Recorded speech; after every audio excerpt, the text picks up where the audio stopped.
وقالوا قلوبنا غلف بل لعنهم الله بكفرهم فقليلا ما يؤمنون۔ ترجمہ، اور یہودیوں نے کہا ہمارے دلوں پر پردے پڑے ہوئے ہیں، بلکہ اللہ نے ان کے کفر کی وجہ سے ان پر لعنت کر دی ہے، تو ان میں سے تھوڑے لوگ ہی ایمان لاتے ہیں۔ قلوبنا غلف، ہمارے دلوں پر پردے ہیں۔ یہودیوں نے مذاق اڑانے کے طور پر کہا تھا کہ ہمارے دلوں پر پردے پڑے ہوئے ہیں۔ ان کی مراد یہ تھی کہ حضور اقدس صلی اللہ تعالی علیہ وآلہ وسلم کی ہدایت ان کے دلوں تک نہیں پہنچتی۔ اللہ تعالیٰ نے اس کا رد فرمایا کہ یہ جھوٹے ہیں۔ اللہ تعالیٰ نے دلوں کو فطرت پر پیدا فرمایا اور ان میں حق قبول کرنے کی صلاحیت رکھی ہے۔ یہودیوں کا ایمان نہ لانا ان کے کفر کی شامت ہے کہ انہوں نے سید المرسلین صلی اللہ تعالی علیہ وآلہ وسلم کی نبوت پہچان لینے کے بعد انکار کیا، تو اللہ تعالیٰ نے ان پر لعنت فرمائی۔ اس کا یہ اثر ہے کہ وہ قبول حق کی نعمت سے محروم ہو گئے۔ آج بھی ایسے لوگ ہیں کہ جن کے دلوں پر عظمت رسالت سمجھنے سے پردے پڑے ہوئے ہیں۔ ولما جاءهم كتاب من عند الله مصدق لما معهم وكانوا من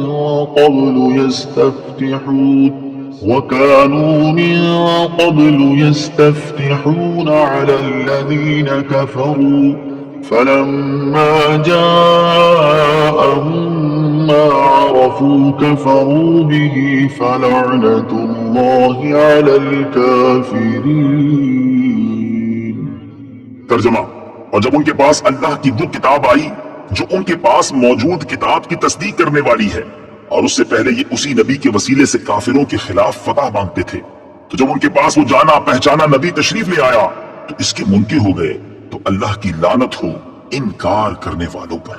مصدقن، تصدیق کرنے والی، تفسیر صراط الجنان میں ہے قرآن پاک گزشتہ کتابوں کی تصدیق کرنے والی کتاب ہے کہ وہ کتابیں اللہ تعالیٰ کی طرف سے ہیں۔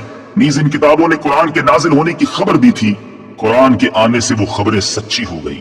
ما عرفو، جانا پہچانا نبی، تفسیر صراط الجنان میں ہے۔ شان نزول، امام الانبیاء صلی اللہ تعالی علیہ وآلہ وسلم کی تشریف آوری اور قرآن کریم کے نزول سے پہلے یہودی اپنی حاجات کے لیے حضور پر نور صلی اللہ تعالی علیہ وآلہ وسلم کے نام پاک کے وسیلے سے دعا کرتے اور کامیاب ہوتے تھے، اور اس طرح دعا کیا کرتے تھے: اللہم افتح علینا وانصرنا بالنبی الامی، یا رب ہمیں نبی امی کے صدقے میں فتح و نصرت عطا فرما۔ اس آیت میں یہودیوں کو وہ واقعات یاد دلائے جا رہے ہیں کہ پہلے تم ان کے نام کے طفیل دعائیں مانگتے تھے، اب جب وہ نبی تشریف لے آئے تو تم ان کے منکر ہو گئے۔ مخلوق کی حاجت روائی کا وسیلہ، اس سے معلوم ہوا کہ دنیا میں تشریف آوری سے پہلے ہی حضور پر نور صلی اللہ تعالی علیہ وآلہ وسلم کے توسل سے دعائیں مانگی جاتی تھی، اور حضور اقدس صلی اللہ تعالی علیہ وآلہ وسلم کے وسیلے سے پہلے ہی مخلوق کی حاجت روائی ہوتی تھی۔ یہ سلسلہ آپ صلی اللہ تعالی علیہ وسلم کی تشریف آوری کے بعد ظاہری حیات مبارکہ میں بھی جاری رہا کہ صحابہ کرام علیہم الرضوان نبی پاک علیہ الصلوۃ والسلام کے وسیلے سے دعائیں مانگتے تھے، بلکہ اپنے وسیلے سے دعا مانگنے کی تعلیم خود حضور پر نور صلی اللہ تعالی علیہ وآلہ وسلم نے اپنے صحابہ کرام کو دی، اور آپ صلی اللہ تعالی علیہ وآلہ وسلم کے وصال ظاہری کے بعد بھی صحابہ کرام علیہم الرضوان کا یہ معمول رہا، اور سلف الصالحین کا یہ طریقہ تب سے اب تک جاری ہے اور انشاءاللہ ہمیشہ جاری رہے گا۔ اعلیٰ حضرت رحمت اللہ تعالی علیہ فرماتے ہیں: وہ جہنم میں گیا جو ان سے مستغنی ہوا، وہ جہنم میں گیا جو ان سے مستغنی ہوا، ہے خلیل اللہ کو حاجت رسول اللہ کی۔ بئس ما اشتروا به أنفسهم أن يكفروا بما